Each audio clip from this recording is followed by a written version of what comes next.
Hello and welcome to the Monthly Marquee. I'm your host, Bart Levins, Director of the Hardin County Schools Performing Arts Center, working from my office. And our first interview for the month is Miss Carrie Lewis, representing the Hardin County Playhouse. And how are you, Carrie? I'm doing fine. How are you doing? I'm doing fine. And where are you working from? I'm working from my office at work. So we've, I work at Sign Makers, and we are an essential business. So we have not really stopped through this whole entire year. So we've slowed down a bit and we've changed the way we do things, but we haven't stopped. And isn't it fascinating to learn that you're an essential business? Yes.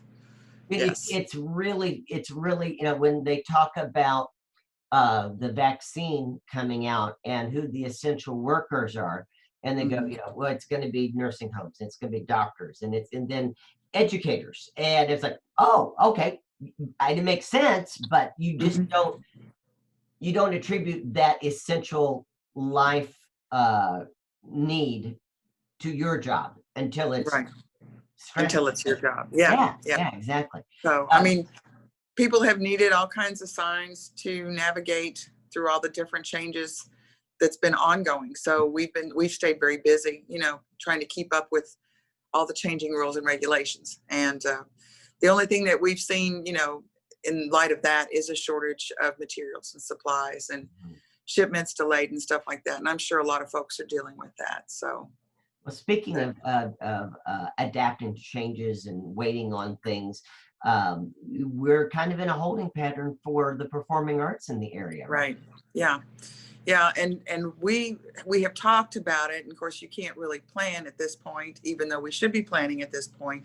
We would roll over our season for this past year. We would roll it over to the next year. So we would be looking at doing, Anne Frank probably in March. So, but depending on how things go, we'll just have to wait and see, because we should be, doing our auditions and having our directors and getting all those things in place, so we would have a 6 to 8 week period of rehearsal, and until we know what we can do and what we can't do, we just have to wait. So. And one of the things that we've talked about with performing arts is, we're plotting and we're planning, but in the meantime, there's no revenue flow. Right. And yeah, that's exciting. That's very exciting, because you still have overhead, you still have your bills. And even though, we're a community theater and we don't have our own space and we don't have a lot of overhead, we still have costs that come along every month, with our insurance and different things that we do with our taxes and how we handle our books and our accountant and so forth. So all those things, go right with it, and storage that we rent, things like that.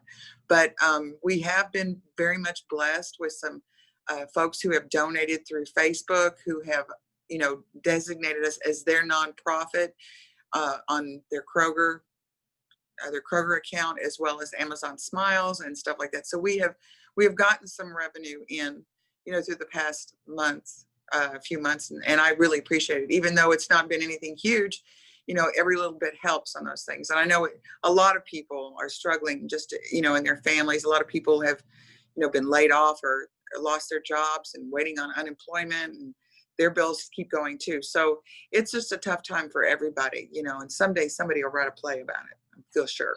Oh yeah, there's no doubt about that. Yeah. Carrie, thank you so much. Really appreciate it.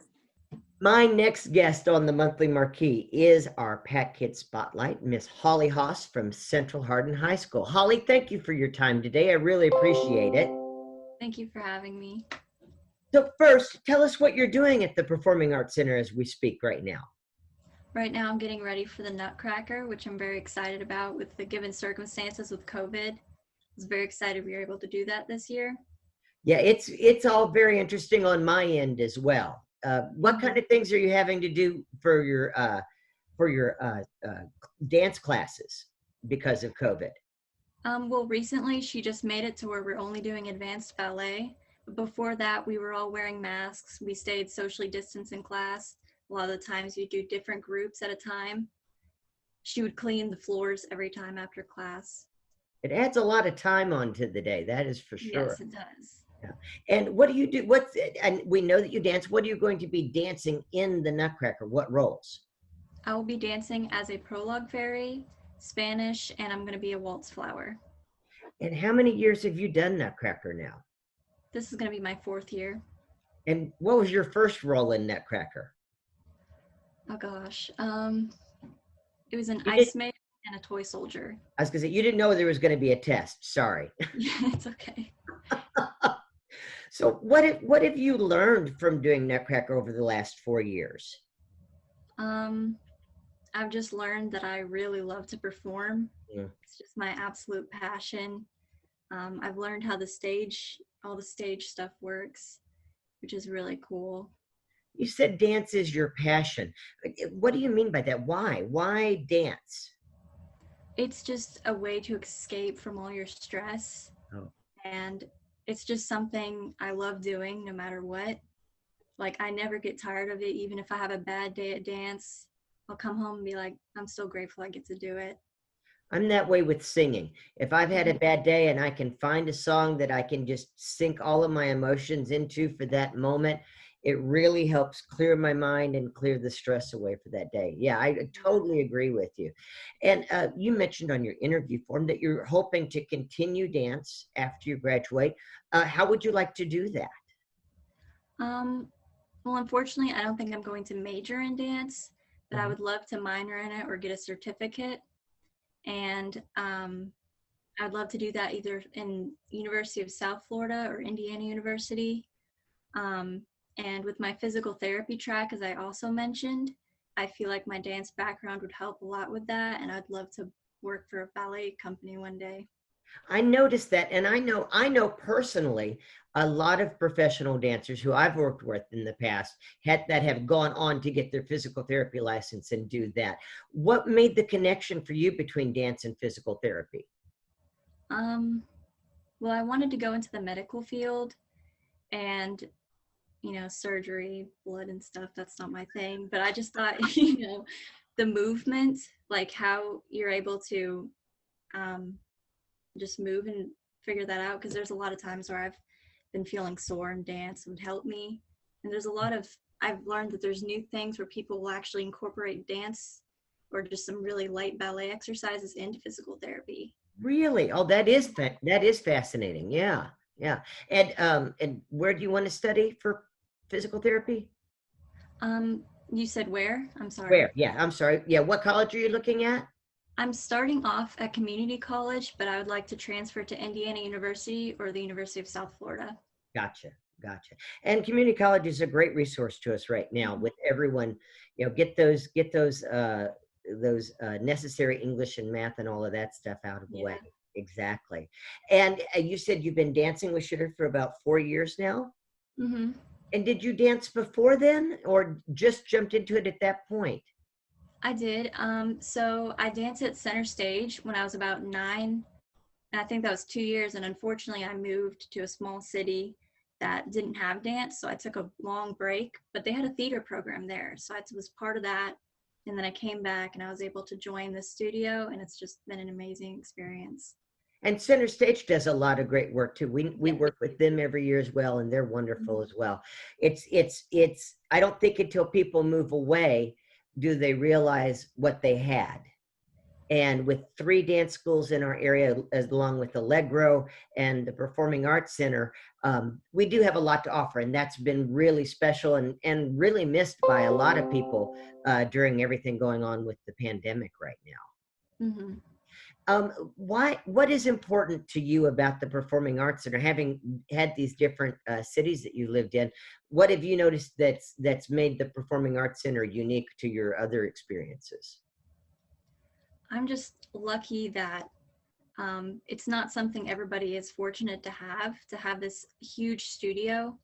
The theater I used to be with was very, very small. And it's just so amazing to have a humongous audience, and just everybody you get to work with they're so great. Yeah. Well, I want to thank you for your time today. And I'm really looking forward to getting to meet you in person again on stage and working with you with the Nutcracker and fingers crossed. Yes. Thank you so much, Holly. Have a wonderful day. Thank you, you too. Our next guest on the monthly Marquee is Ms. Jody Ingles. Jody, you've been around Hardin County for how many years now? I think this is the 13th year we've been in Hardin County, 13th or 14th. And what brought you to our community? We moved here via Washington, D.C., and we were just on a cycle. I think it was maybe our 8th move that we had with the military. So we came with Fort Knox, and then my husband has since gotten out of the military working for Baptist Health now. So. And you've been very busy pretty much since you first moved to the community, getting involved in a lot of different things. What are some of the organizations you're involved with now? Well, the first thing that I got involved with when I moved to town, very quickly after we moved here, I went to visit the walking tour and was very impressed with it. And I've always enjoyed doing history and drama. So naturally, I asked them if they needed somebody and jumped in on that. So I've been doing the walking tour for about 13 years. But other than that, we've been involved with, of course, a couple of productions at the PAC, which has been a lot of fun.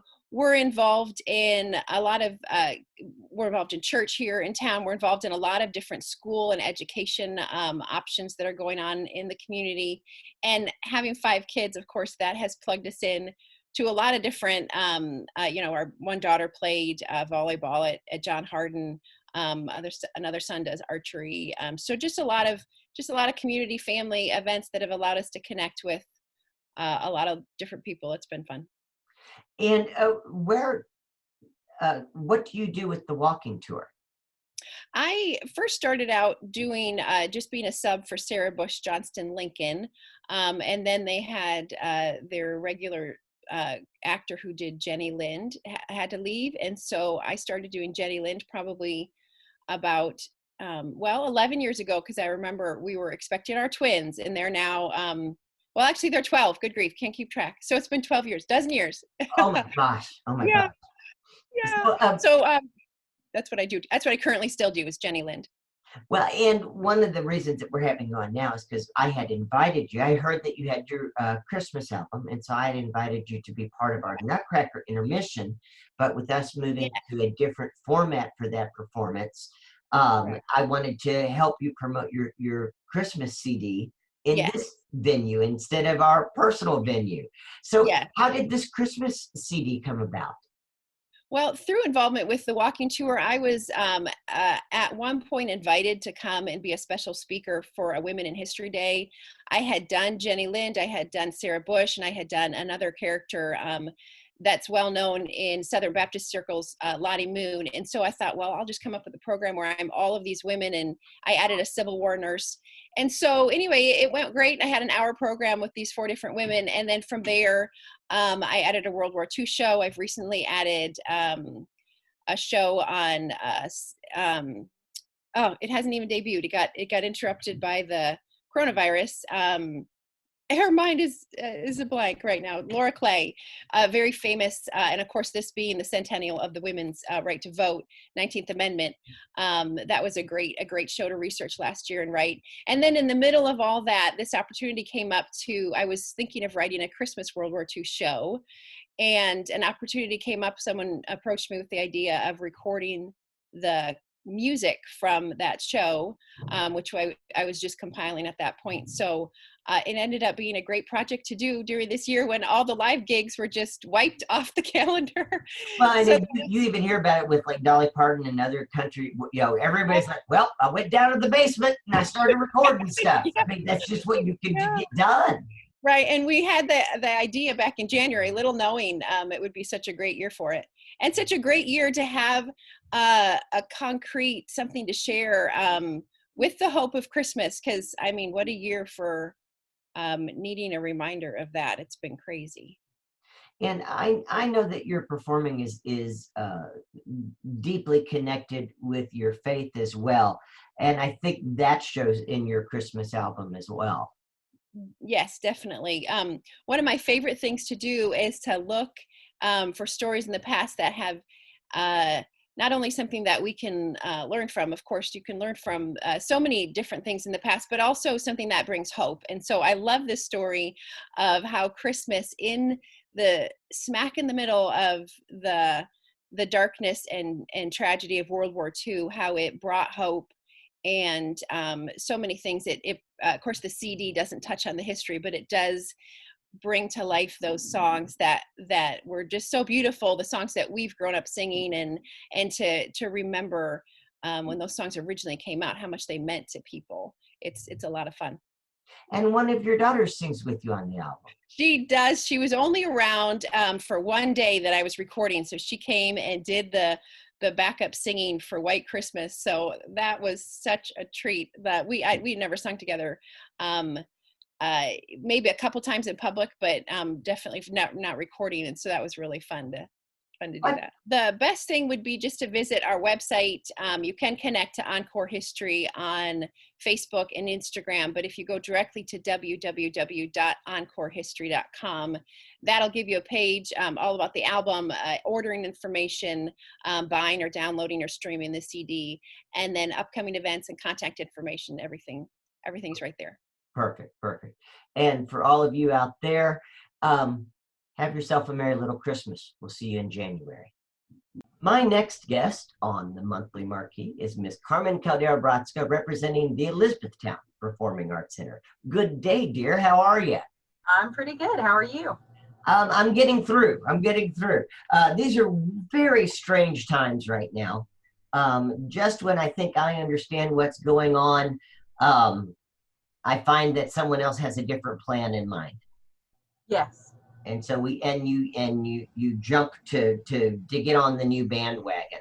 What bandwagons have you got rolling right now? Well, a few different bandwagons, and I'm excited about all of them. So that's the good thing.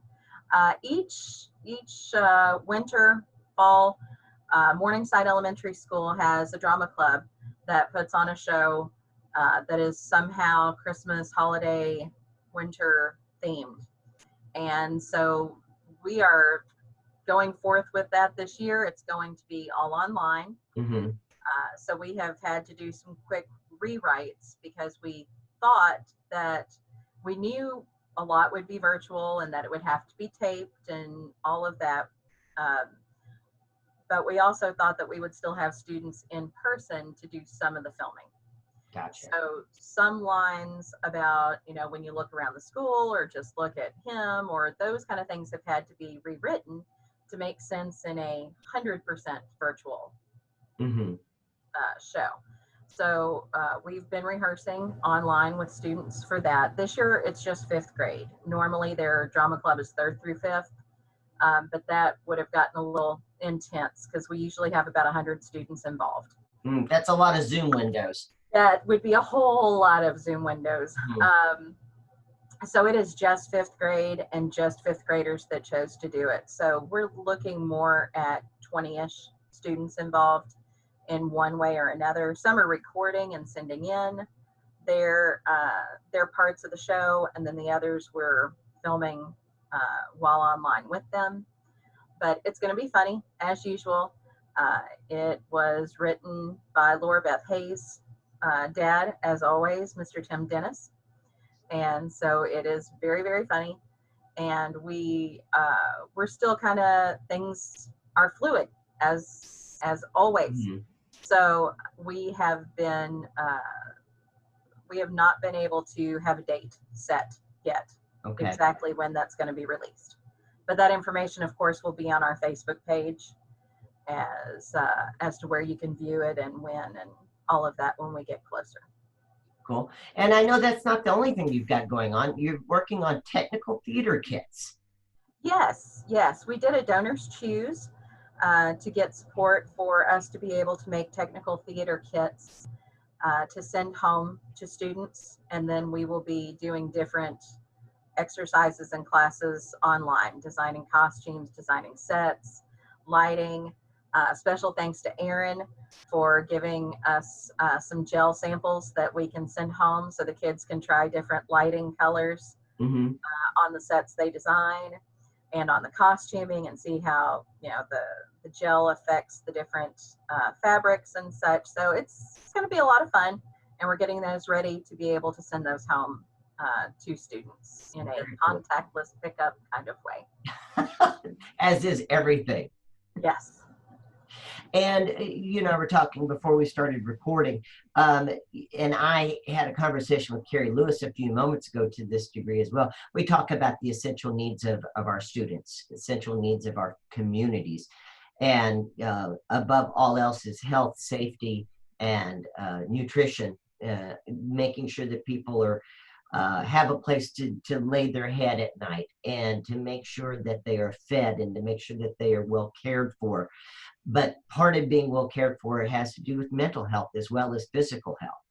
Yes. Yes, it does. And that's something you're trying to address through your students as well.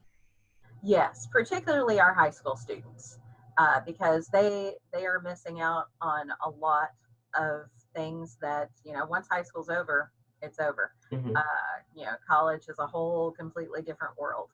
So, and their workload is intense, especially trying to do it all on Google Meets.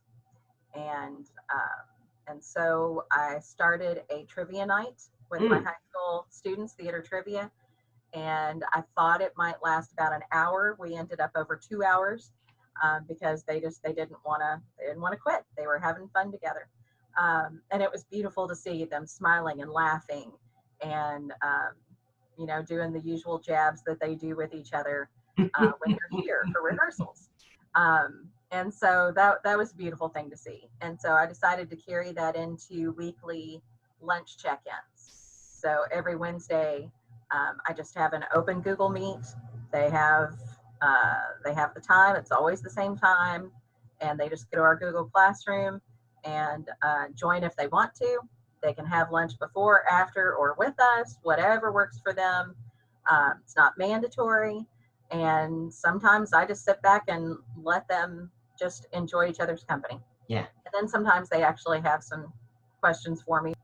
Carmen, I'm going to let you go, but before I do, if a student or a family member is catching this and they think that their student might have fallen out of the loop, or that they think that their student might benefit from some of these services you're offering, what's the best way to reach you?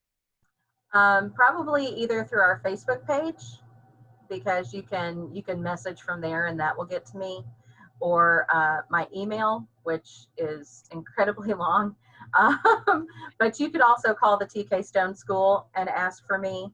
And I am working from home most of the time, but I come in and check my messages.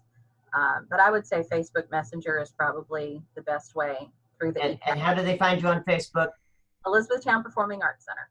Great. Carmen, thanks for your time. I appreciate it. Thank you. Take care. 'Cause you got to love it, yeah. So, time. 'Cause I'm moving on the groove. 'Cause you got to love it, yeah. So, time. 'Cause I'm moving on the groove. At the close of the last segment, my interview with Jody Ingles, I said that I'd be going to the scroll at the end of our program. I wanted to insert this brief Barbs Blog before we do so because, well, it has to do with the song that she'll be singing. Have Yourself a Merry Little Christmas was introduced by Judy Garland in the 1944 MGM musical Meet Me in St. Louis. And her recording became popular among United States troops serving in World War II. Today, we find ourselves fighting a very different battle. Just like that war, this struggle also separates us from our loved ones at a time of year we usually spend in celebration, catching the latest movie, or attending church or other cultural events. Unfortunately, many such performances have been canceled. This year's Nutcracker must be extraordinarily different than in past years to avoid sharing a similar fate. Honoring COVID restrictions, there will be no live Nutcracker performances this year. Instead, each dance segment will be filmed separately. Some will even be recorded elsewhere in our community.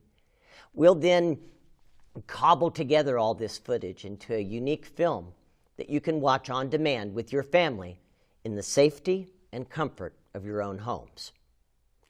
Someday soon, we all will be together if the fates allow. Until then, we'll have to muddle through somehow. Until that day comes, like Claire in the Nutcracker, we can all dream of visiting a fantastic place where beautiful music and dance is performed for many years to come. So have yourself a merry little Christmas now. The Nutcracker will be available on demand starting Christmas Eve at thepack.net.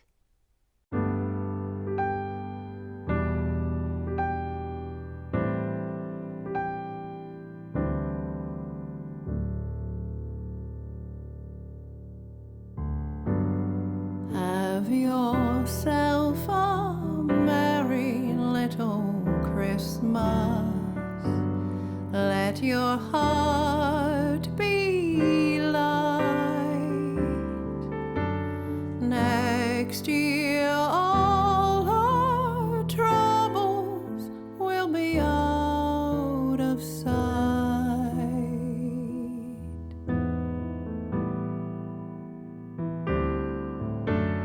Have yourself a merry little Christmas. Make the Yuletide gay. Next year all our troubles will be miles away.